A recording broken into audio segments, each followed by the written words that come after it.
It's the top 10 hottest comic books of the week based off of Cover Price is data. That's right. Cover Price releases their list of the top 10 hottest comic books every week on a Monday. Our show is on a Friday. What we like to do is we take the top 10 hottest comics, we list them off, and then Chris here, he pulls 3 from that list, 3 of them that he finds most interesting and breaks it down for you. So here we go. We are going to list off the top 10 hottest comic books of the week. At number 10, we have Doctor Strange 384. This is the whole null, the void kind of connection. Is it there? Who knows? It's not been confirmed. But anyways, Hawkeye, number 11. It's the first appearance of the Lucky Pizza Dog, who is confirmed to be in the Hawkeye series. We saw him running around with Haley, although he does have both eyes. Anyways, at number 8, we have Naomi, number 1. The first appearance of Naomi, fresh off of that Ava DuVernay news, where she'll be directing a pilot episode, I believe, for HBO Max. At number 7, we have Green Arrow, number 24. The first appearance of John Diggle. This is from the New 52. At number 5, we have Naomi, number 1, the LUPACCHINO B variant print.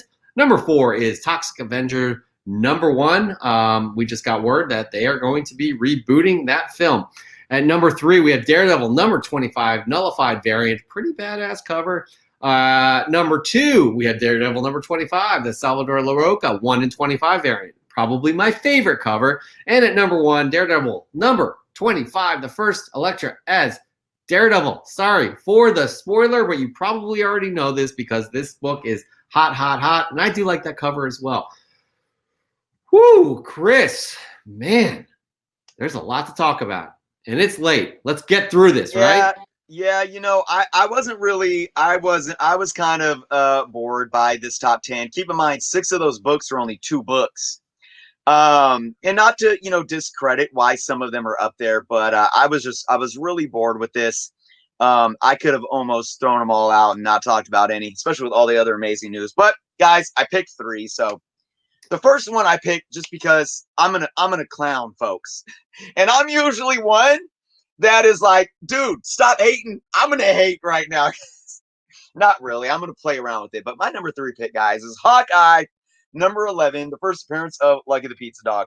Guys, this book saw 389% increase in sales and a high raw sold for $30. Come on, guys. You saw a picture of a dog and you go hop on eBay and you pay $30 for this book.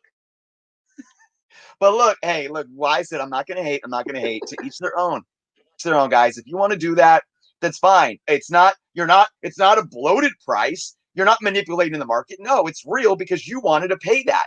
But really, over a dog it's not even like, Superman's freaking superpowered dog. It's just a dog.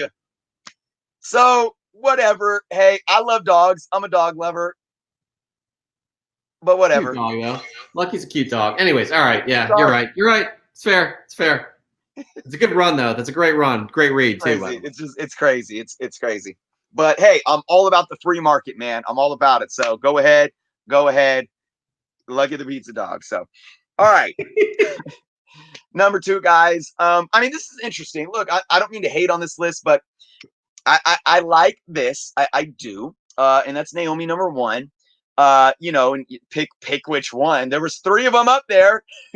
But yeah, Ava DuVernay's, the announcement. I mean, she did, oh man, gosh, when they see us, yeah, the Central Park 5, which I started watching that with my son, my biracial son, and we couldn't even get through the first episode. I said no. I later watched it all by myself, and I recommend that show for anyone because wow, and that's real life, man. Anyway, so her work and what she does is amazing. To bring a character like this into the CW, I think will be a really probably a very fresh take and entertaining thing. So that's really cool. I'm all about that. I remember this book being in the 50-cent bins, and I didn't grab it just because I had no interest. I'm like, oh, okay, I don't know.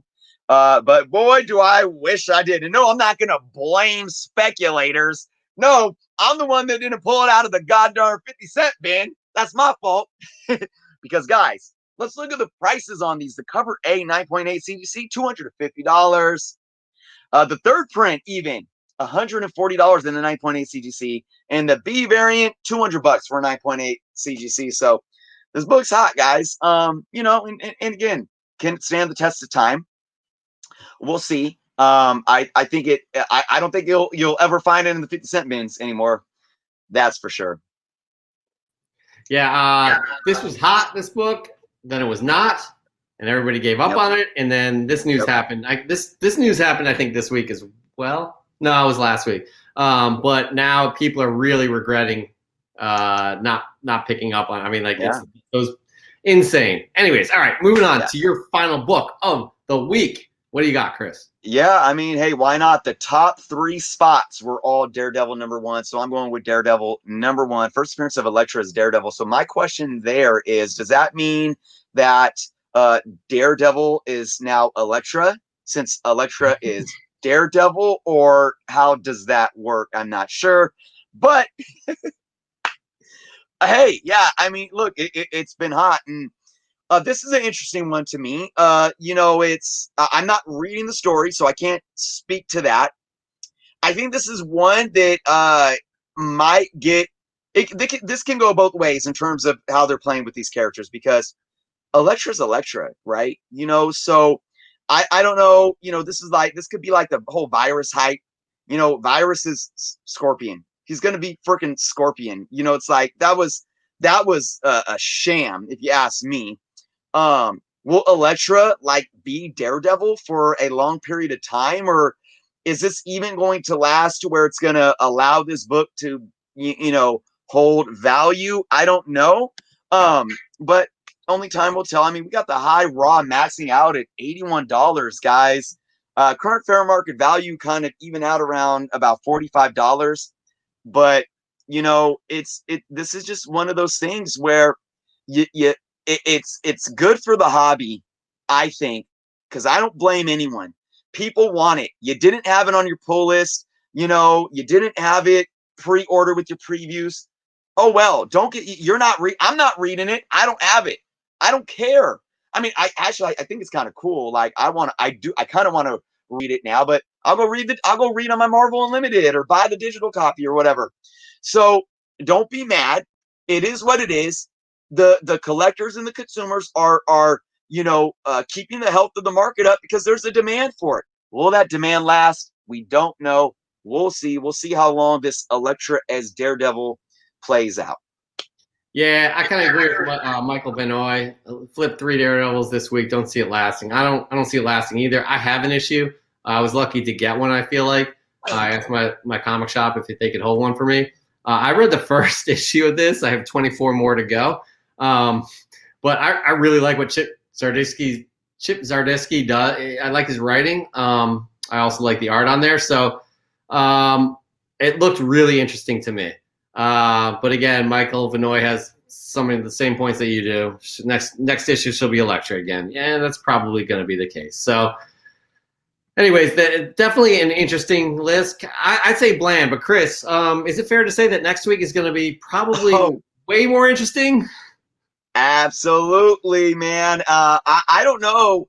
I don't know if we'll see a DC book on the list next week. We might see some Dark Horse. We might see some IDW Star Wars tie-ins, but I don't think we're going to see any DC. And you know what I'm going to say about that, Jeff? It's funny because, you know, we got DC fandom and we were like, wow, this was so amazing.